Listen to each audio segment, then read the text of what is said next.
Hola alumnos, ¿qué tal? ¿Cómo están? Bueno, espero que estén bien, que estén estudiando para el parcial. Bueno, hoy vamos a empezar con fisiología renal. Como dice ahí, que dijo nuestro amigo Starling, ¿recuerdan el de las fuerzas de Starling en los capilares? Bueno, la vamos a volver a ver hoy, esas fuerzas.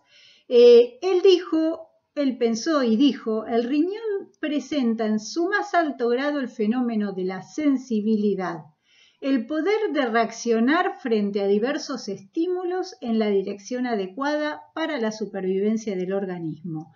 Un poder de adaptación que casi da la idea que una parte de su composición está dotada de inteligencia. Es decir, él creía que el riñón era supremo, que casi era un ser por sí mismo. Y de hecho vamos a ver que en parte es así, tiene bastantes mecanismos complejos de adaptación a diversas situaciones.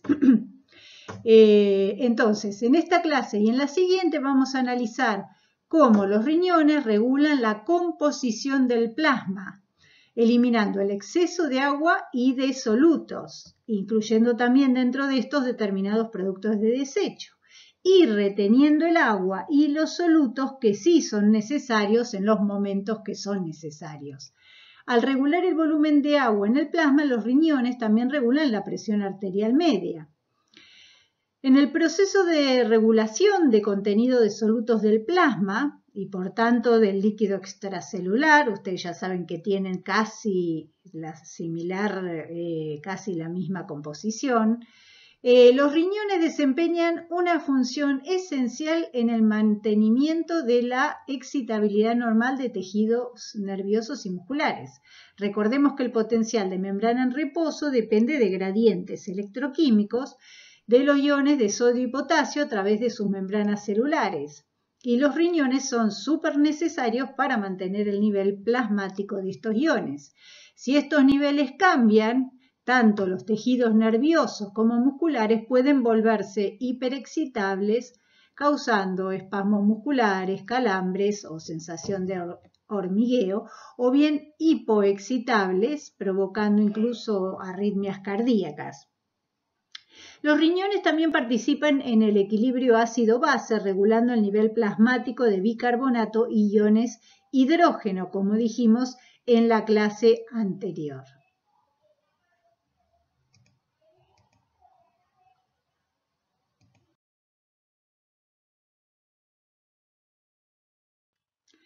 Como los riñones filtran la sangre y producen orina, un líquido que se elimina del organismo, muchas personas creen que la única función de los riñones es limpiar la sangre de los productos de desecho. Sin embargo, este punto de vista pasa por alto muchas otras funciones vitales que llevan a cabo estos órganos. Aunque la orina contiene metabolitos y otras sustancias de desecho, también contiene agua y solutos como sodio y potasio, que son buenos para el organismo, nada más que deben mantenerse a determinado nivel en el plasma y otros líquidos. La importancia de esto es que la velocidad a la que los riñones eliminan o excretan estas sustancias del organismo tiene un efecto importante en el volumen y composición de los líquidos del organismo y por tanto está muy controlado según las necesidades del organismo. Los riñones realizan todas las siguientes funciones. Regulación de la concentración y composición iónica del plasma, aumentando o disminuyendo la excreción de determinados iones. En la orina, los riñones regulan la concentración de los mismos. Específicamente controlan los niveles de sodio, de potasio, de calcio, de magnesio, de cloruro, de bicarbonato y de fosfatos. Por otro lado, tenemos la regulación del volumen plasmático. Controlando la velocidad a la que se excreta el agua en la orina, los riñones regulan el volumen plasmático, lo que tiene un efecto directo en el volumen sanguíneo total y por ende, ustedes ya saben, en la presión arterial media. Luego el control de la osmolaridad plasmática. Como los riñones varían la velocidad a la que excretan agua en relación con los solutos, tienen la capacidad de regular la osmolaridad del plasma. También regulan la concentración plasmática de iones hidrógeno, por lo tanto, participan en la regulación del pH sanguíneo. Recuerden que regula la concentración de hidrógeno y también de bicarbonato. También participan en la eliminación o excreción de productos de desecho metabólico y sustancias exógenas del plasma. Como los riñones excretan residuos y otras sustancias no deseables en la orina, limpian el plasma de productos de desecho y los eliminan del organismo. Estas sustancias que pueden eliminar los riñones pueden ser variadas, desde residuos metabólicos como la urea y el ácido úrico, que se generan durante el catabolismo de las proteínas y los ácidos nucleicos respectivamente, así como también de sustancias exógenas. Por ejemplo, cuando ustedes comen un alimento que tiene aditivos alimenticios o compuestos tóxicos o pesticidas que pueden entrar en el organismo procedente del medio externo. Todo eso lo puede excretar el riñón. Además, los riñones ejercen otras funciones secundarias. Son órganos endocrinos, porque ustedes ya saben, lo vimos, que producen la hormona eritropoyetina, que estimula la producción de glóbulos rojos por la médula ósea. También producen renina, el sistema renina-angiotensina-aldosterona, que son hormonas esenciales en la regulación del equilibrio del agua y la sal para el control a largo plazo de la presión arterial. Los riñones también son necesarios para activar la vitamina D3 y generar la forma activa, que es el calcitriol, que regula el nivel sanguíneo de calcio y fosfatos. Y después también producen otra serie de compuestos como quininas y prostaglandinas. Entonces, fíjense la variedad de funciones que cumple el riñón.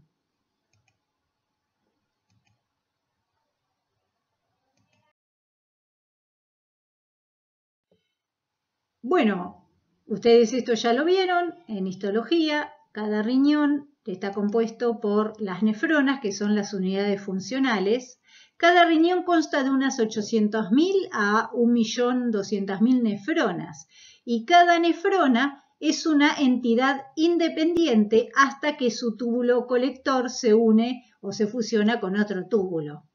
Existen dos clases de nefronas según su ubicación, nefronas corticales y nefronas yuxtamedulares.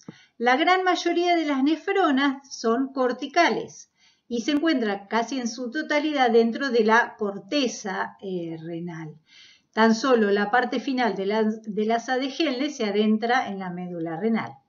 En cambio, las nefronas yuxtamedulares, que representan alrededor entre el 15 y el 20% de todas las nefronas, el corpúsculo renal se ubica cerca del borde entre la corteza y la médula. El glomérulo, el túbulo contorneado proximal y el distal se ubican en la corteza, mientras que el asa de Henle y el túbulo colector se adentra en la médula renal. Aunque los dos tipos de nefronas son similares, hay diferencias funcionales importantes. Mientras que tanto las nefronas corticales como las yuxtamedulares participan en los procesos relacionados con la formación de la orina, las nefronas yuxtamedulares también intervienen en el mantenimiento, como vamos a ver, de un gradiente osmótico en la médula renal, mantienen una hiperosmolaridad, la tonicidad de la médula renal, que es sumamente importante para la capacidad de los riñones de producir una orina muy concentrada y así poder conservar agua en determinadas circunstancias.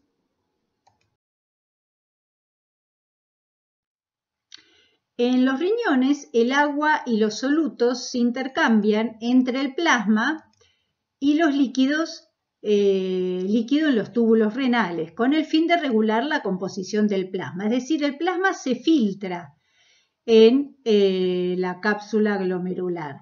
Las sustancias que se eliminan del plasma se excretan en la orina. Son tres los procesos básicos de intercambio que suceden en las nefronas renales. El primero es la filtración glomerular que es el flujo en masa de plasma libre de proteínas desde los capilares glomerulares hasta la cápsula de Bowman.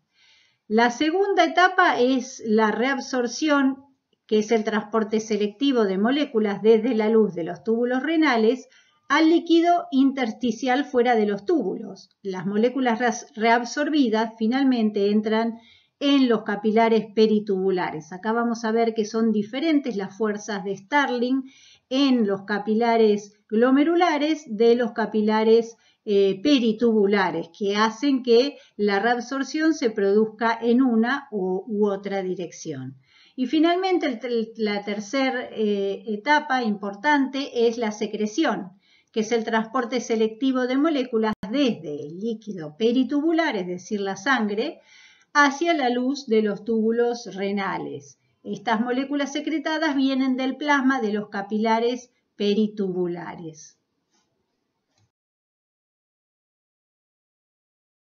Aunque los riñones representan menos del 0,5% del peso corporal total, reciben aproximadamente el 20% del gasto cardíaco. Este flujo sanguíneo tan alto le suministra el plasma sanguíneo necesario para formar un ultrafiltrado en los glomérulos, como vamos a ver ahora a continuación. La circulación renal posee una secuencia singular de elementos vasculares. Presenta ahí les muestro con el láser, una arteriola de resistencia alta, que es la arteriola aferente. Esa tiene una alta resistencia, seguido del glomérulo, es decir, el entramado capilar glomerular de presión también alta para la filtración, y al que le sigue una segunda arteriola, la arteriola eferente, esta que está acá, la eferente, de resistencia baja, que rodea a los túbulos renales. Va a ser la que luego se continúe con los capilares, acá están peritubulares. Esa es de presión baja. Y esos capilares peritubulares tienen presión baja, y esto es así, vamos a ver, les permite que el líquido sea absorbido por dichos túbulos, de acuerdo a las fuerzas de Starling, que vamos a ver también más adelante. De tal manera que tenemos dos lechos vasculares renales, uno glomerular con alta presión y donde ocurre la ultrafiltración, y otro peritubular de baja presión y donde ocurre la reabsorción. Acá se ve la secuencia de cómo se continúa la arteria renal con las arterias interlobulares, arcuata. Esta es la arteriola aferente, que genera el capilar glomerular, la arteriola eferente, que se continúa con los capilares peritubulares y terminan en la vena renal. La formación de la orina comienza con la filtración de líquido a través de los capilares glomerulares que veíamos recién, que era de alta presión. Entonces, esos capilares glomerulares, por ahí ocurre la ultrafiltración hacia la cápsula de Bowman. En promedio, el volumen diario de filtrado glomerular en los adultos es de 150 litros en las mujeres y de 180 litros en los hombres. Este líquido es isosmótico, vamos a ver, con respecto al plasma, y en condiciones normales carece de proteína. La filtración glomerular debe atravesar 3 barreras para entrar en la cápsula de Bowman, que se ven mejor acá. Tenemos la barrera de las células endoteliales capilares, que son células fenestradas, un endotelio fenestrado. No pueden pasar las células de la sangre, pero pasan el resto de los componentes del plasma. Segundo, tenemos la capa de células epiteliales que la rodea, que es lo que se ve en rojo. Y entre ellas la lámina basal del glomérulo. Esa lámina basal previene la filtración de las proteínas más grandes y la membrana de la hendidura previene la filtración de las proteínas de tamaño intermedio. Y por fuera están los podocitos, que son la capa visceral de la cápsula glomerular, y ellos forman la hendidura de filtración a través de gracias a sus pedicelos. De tal manera que el ultrafiltrado tiene que atravesar todas estas capas.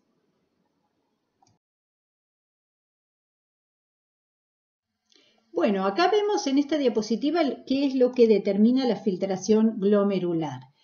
Las fuerzas de Starling, que ya las vimos cuando vimos intercambio capilar en los capilares sistémicos, esas fuerzas de Starling gobiernan el flujo de líquido a través de las paredes de los capilares en el glomérulo, al igual que como vimos en el resto de los capilares del cuerpo, dando lugar a una filtración neta.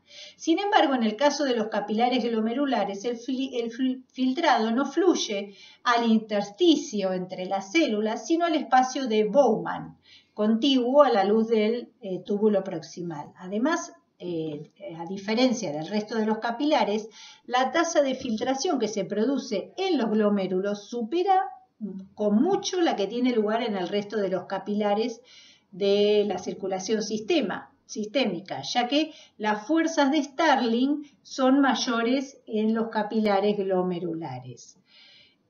Como vimos, los riñones reciben una cantidad muy grande de flujo sanguíneo, normalizado respecto a la masa del órgano, y filtran una gran cantidad de dicho flujo sanguíneo. En condiciones normales, la tasa de filtración glomerular de los dos riñones es de 125 mililitros por minuto, como vimos, o de 180 litros por día.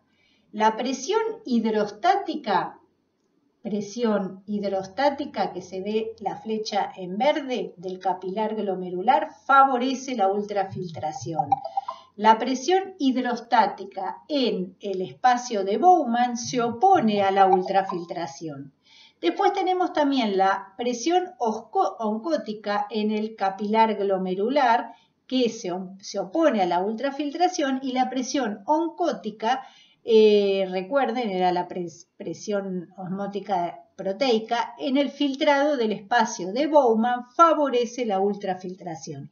Así, hay dos fuerzas que favorecen la ultrafiltración y dos fuerzas que se oponen a la ultrafiltración. La filtración neta, entonces, la presión neta de filtración o de ultrafiltración en cualquier punto a lo largo de los capilares glomerulares, es la diferencia entre la presión hidrostática neta, es decir, la presión hidrostática del glomérulo menos la presión de la cápsula de Bowman, menos la presión oncótica neta, que es la presión de la cápsula, del glomérulo, menos la presión oncótica de la cápsula de Bowman. Eso nos da la presión neta de filtración. En lo que se refiere a diferencia de presión hidrostática, la disposición peculiar con que se disponen las arteriolas aferentes y la eferente, que flanquean al capilar glomerular, mantiene este término, el de la presión hidrostática del glomérulo, en unos 50 milímetros de mercurio, que es un valor el doble de alto que en la mayoría de los capilares sistémicos. Por eso hay mucho mayor ultrafiltración.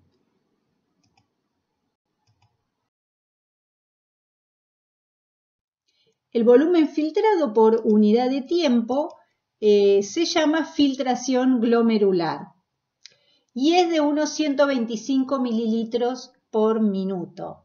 En un día se filtran entonces 180 litros de plasma. Este es un volumen bastante alto, considerando que el volumen total de plasma en el organismo es de tan solo 2,75 litros en un adulto medio. Estoy hablando del plasma, no de toda la sangre. De hecho, la filtración glomerular es tan alta que a través de los glomérulos se filtra un volumen de líquido equivalente al volumen de plasma total cada 22 minutos. Y la fracción del volumen de plasma renal que se filtra se llama fracción de filtración y es igual a la filtración glomerular dividido por la velocidad del flujo de plasma renal y nos da alrededor de un 20%. Así, el 20% de plasma que fluye a través de los riñones se filtra y entra en la cápsula de Bowman y el resto sigue por la arteriola eferente.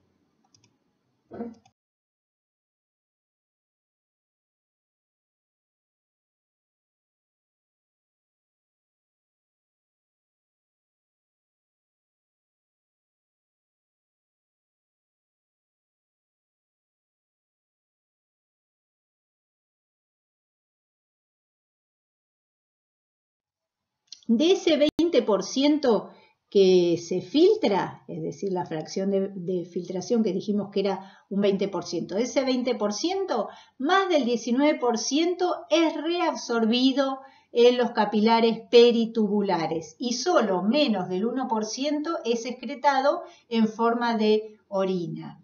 Ese más del 19% más el 80% que no se filtró terminan siendo más de un 99% de plasma que retorna a la circulación sistémica. Recuerden que los procesos eran filtración o ultrafiltración, reabsorción y secreción. Acá estamos hablando de reabsorción, de filtración y de reabsorción de líquido y de excreción en este caso, que es lo que finalmente se excreta de líquido.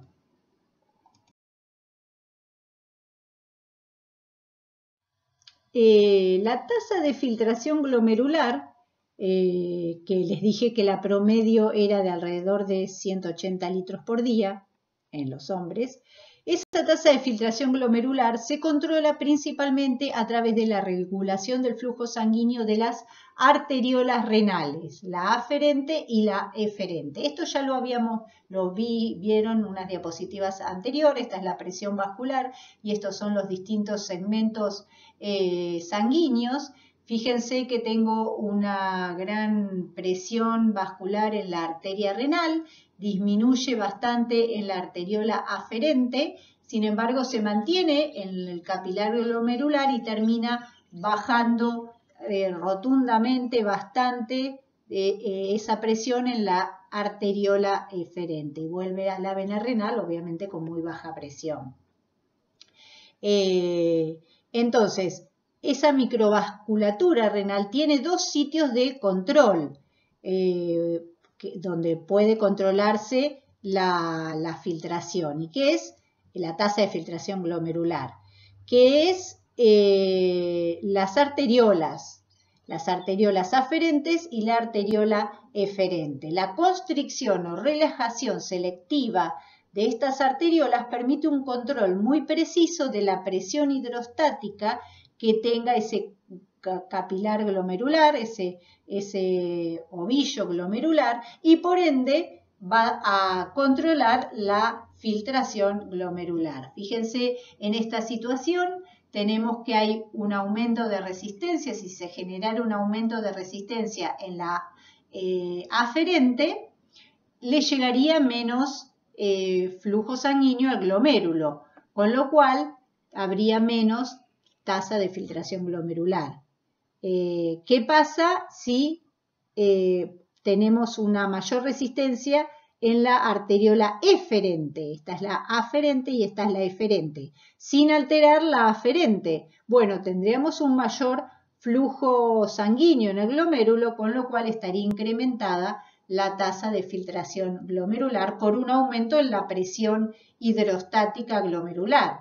¿Qué pasa si incremento la resistencia en la arteriola aferente? Le llegaría menos flujo sanguíneo al glomérulo, por lo cual habría menor presión hidrostática, por lo cual disminuiría la tasa de filtración glomerular. Esto es a grandes rasgos. Después podemos tener que en ambos casos se restringe, se aumenta la resistencia al haber vasoconstricción en ambos o que haya vasodilatación, puede variar, pero a grandes rasgos esto es lo que ocurriría, cómo afectaría esa vasoconstricción o vasodilatación a la tasa de de filtración glomerular.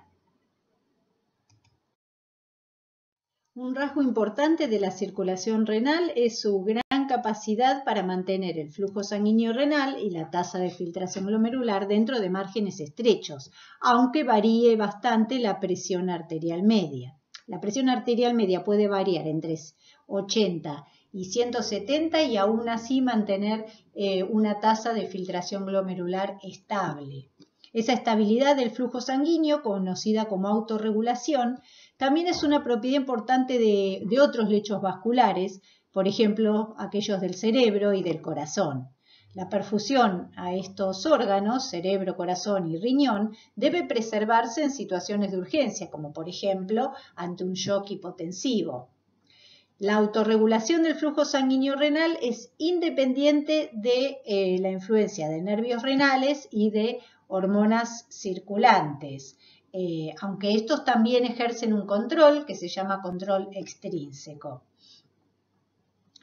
Entonces, la autorregulación del flujo sanguíneo renal mantiene esa tasa de filtración glomerular pese a cambios en la presión arterial media y además protege a los frágiles capilares glomerulares frente a incrementos en la presión de perfusión que podrían dar lugar a daños estructurales.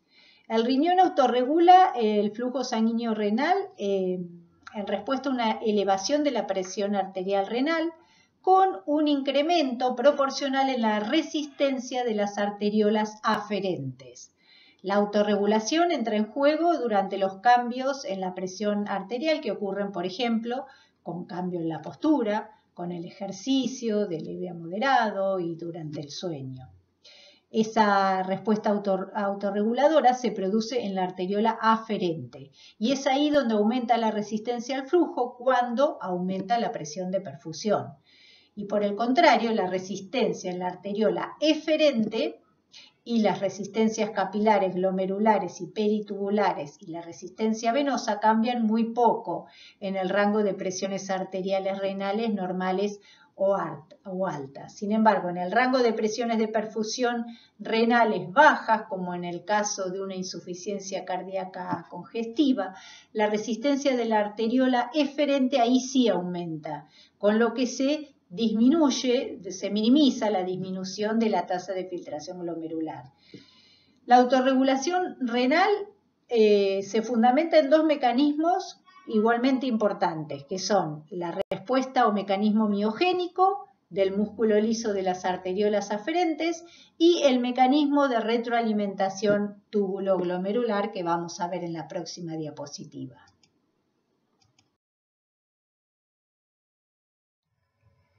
El músculo liso de la arteriola aferente es sensible al estiramiento y responde a él contrayéndose. Eso es parte del mecanismo miogénico de la autorregulación renal. Con el estiramiento lo que pasa es que se abren canales iónicos operados mecánicamente y la célula muscular lisa se despolariza. Los canales iónicos que se abren son canales de calcio operados por voltaje. Entra calcio y se contrae la célula muscular. Por lo tanto, aumenta la resistencia de la arteriola aferente y disminuye la tasa de filtración glomerular. En cuanto al mecanismo de retroalimentación túbulo-glomerular, es un poco más complejo. Acá interviene el aparato yuxtaglomerular, es un mediador. Las células de la mácula densa en la rama ascendente gruesa detectan un aumento de la tasa de filtración glomerular y responden con una contracción también de la arteriola aferente y por lo tanto con un descenso del flujo sanguíneo y de la tasa de filtración glomerular. El mecanismo de la retroalimentación túbulo-glomerular parece ser el siguiente. Lo que captan las células de la mácula densa no es el flujo aumentado a través de los túbulos, el líquido aumentado, sino la concentración de sodio y de cloruro aumentadas.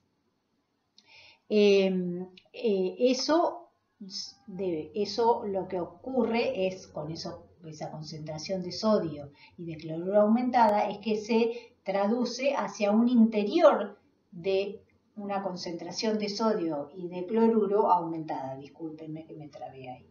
Entonces aumenta la concentración de sodio y de cloruro en las células de la mácula densa. Esto lleva a liberación de unas sustancias parácrinas como el ATP y el ADP que actúan sobre las células del músculo liso vascular, de manera que es una señalización parácrina. En particular ATP, pero también adenosina. La adenosina entonces desencadena la contracción de las células del músculo liso vascular cercano al unirse a receptores del tipo A1 en las células del músculo liso.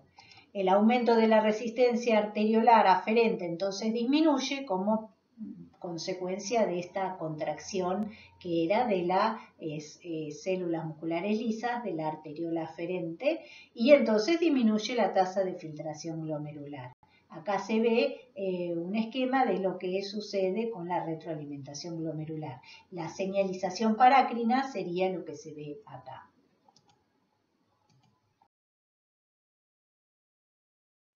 Bueno, acá estos son diagramas para que vean bien qué pasa ante un aumento de la presión arterial media o una disminución. Fíjense que ante un aumento de la presión arterial media hay un aumento de la presión en la arteriola aferente. Esto produce el estiramiento del músculo liso de la arteriola, aumenta la constricción, aumenta la resistencia, con lo cual aumenta la presión capilar glomerular. Al aumentar la presión capilar glomerular, entonces ejerce una retroalimentación negativa. Pero además, el aumento de presión de esa arteriola aferente hace aumentar la presión capilar glomerular, que aumenta la presión de filtración glomerular, que hace aumentar la tasa de filtración glomerular. Pero esto se opone a esto, obviamente, con lo cual la disminuiría. ¿Qué pasa ante un aumento de la presión arterial media en relación a la retroalimentación túbulo-glomerular? Ese aumento de presión, igual que acá, haría aumentar la presión capilar glomerular, haría aumentar la filtración glomerular y aumentaría la tasa de filtración glomerular. Pero esto es detectado por la mácula densa, donde detecta ese aumento de flujo a través de la detección de cloruro y sodio. Esto lleva a una secreción parácrina, que ya les dije cuál era la hipótesis, la que vimos en la diapositiva anterior, no está del todo comprobado. Y esas sustancias parácrinas llevarían a aumento de la constricción de la arteriola aferente, con lo cual a un aumento de resistencia, con lo cual a disminución de la presión capilar glomerular y ejercería una retroalimentación negativa. Bueno, esto lo analizan ustedes tranquilos. Bueno, y también tenemos la regulación extrínseca de la tasa de filtración glomerular, que puede ser del tipo neural u hormonal. Del tipo neural es a través de la activación del sistema nervioso simpático, lo que ocasiona vasoconstricción de arteriolas aferentes y eferentes. En cualquiera de los casos esto se puede estimular. ¿Por qué? Por dolor, por estrés, por traumatismo. En este caso de esta retroalimentación negativa es por hemorragia o sudoración, pero también durante el ejercicio, durante estrés, se puede activar el sistema nervioso simpático, donde en los riñones provoca vasoconstricción de ambas arteriolas, con lo cual disminuye la tasa de filtración glomerular. Pero también tenemos una regulación hormonal a través de la angiotensina 2. La angiotensina 2, su efecto neto depende de muchos factores, pero básicamente reduce la tasa de filtración glomerular porque aumenta la vasoconstricción de las arteriolas aferente y eferente. El péptido natriurético atrial aumenta la tasa de filtración glomerular porque relaja las células mesangiales y aumenta la superficie para la filtración.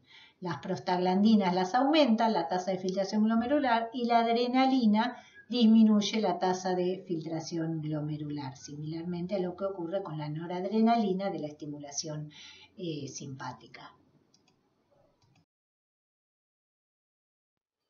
Bueno, acá vuelven a ver los procesos básicos del riñón que llevan a la formación de la orina. La filtración la estuvimos viendo, las fuerzas que gobiernan esa filtración. Luego tenemos la reabsorción, que es el retorno de la mayor parte del agua y de muchos de los solutos filtrados hacia la corriente sanguínea. Es la segunda función básica de la nefrona. La reabsorción de la mayoría de los solutos tiene lugar en los túbulos contorneados proximal y distal. Los solutos reabsorbidos por procesos tanto activos como pasivos son la glucosa, los aminoácidos, la urea, ciertos iones como el sodio, el potasio, el calcio, el cloruro, el bicarbonato y el fosfato. La mayoría de las proteínas pequeñas y de los péptidos que pasan a través del filtro también se reabsorben en general por pinocitosis. Algunas moléculas se reabsorben de forma pasiva, mientras que otras necesitan energía. La tercera función de las nefronas y los túbulos colectores es la secreción tubular, que es la transferencia de sustancias desde la sangre y las células tubulares hacia el filtrado glomerular. Las sustancias secretadas son iones hidrógeno, potasio, amonio, creatinina y algunos fármacos como por ejemplo penicilina. Las consecuencias de la secreción tubular son ayudar a regular el pH sanguíneo y eliminar sustancias nocivas o en exceso del cuerpo.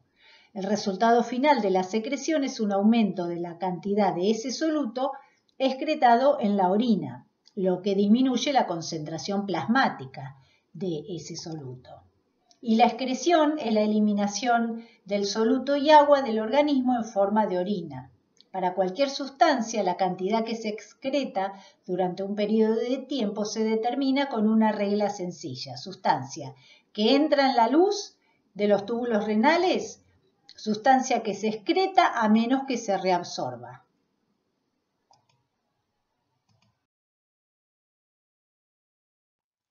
En esta tabla tienen entonces las sustancias que les decía recién, que son las más comúnmente filtradas, reabsorbidas y excretadas en la orina. Fíjense, tengo de agua que se filtran 180 litros y se reabsorben 178 a 179 litros, con lo que queda 1 a 2 litros de orina. Esto varía de acuerdo a las necesidades corporales del líquido. Proteína es muy pequeño. Se reabsorbe la mayoría, se puede llegar a excretar muy poca cantidad. Se filtra un montón de sodio y se reabsorbe también mucho sodio, lo mismo que iones cloruro, lo mismo que iones bicarbonato. Fíjense que la glucosa se reabsorbe toda, de la filtrada se reabsorbe toda y se excreta a cero en condiciones normales porque es un nutriente. La urea es un producto de desecho, de transformación de las proteínas. Se reabsorbe una parte y se excreta otra, alrededor de un 50%. Los iones potasio, de acuerdo a las necesidades de potasio, en general se reabsorben todas, puede excretarse un poquito más o un poquito menos, de acuerdo a la calemia de la sangre. El ácido úrico también se excreta una parte y la creatinina no se reabsorbe nada y se excreta toda. Entonces, estos son las sustancias comúnmente filtradas y excretadas. Bueno, acá se ve el concepto del manejo renal al mostrarles 4 sustancias hipotéticas. Para cada sustancia del plasma hay una combinación particular de filtración, reabsorción y secreción. Por ejemplo, la sustancia A se filtra libremente, pero no se reabsorbe, entonces se excreta totalmente por orina. La sustancia B se filtra libremente, pero parte de la carga filtrada se reabsorbe de nuevo a la sangre, con lo cual lo que se excreta es una porción de lo filtrado. La sustancia C se filtra libremente, pero no se excreta en la orina porque toda la sustancia filtrada se reabsorbe de los túbulos hacia la sangre. Este sería el caso de la glucosa. En el caso de que se filtre, se reabsorbe toda. Y la sustancia D se filtra libremente y no se reabsorbe, pero además se secreta una porción más desde la sangre capilar peritubular hacia los túbulos renales, de manera que se excreta más de lo que se filtra. Esto puede ser el caso de muchas sustancias exógenas. Entonces, esto es la filtración y el manejo renal de las posibilidades de manejo renal de las distintas sustancias, que haya solo filtración, que haya filtración y reabsorción y que haya filtración y excreción.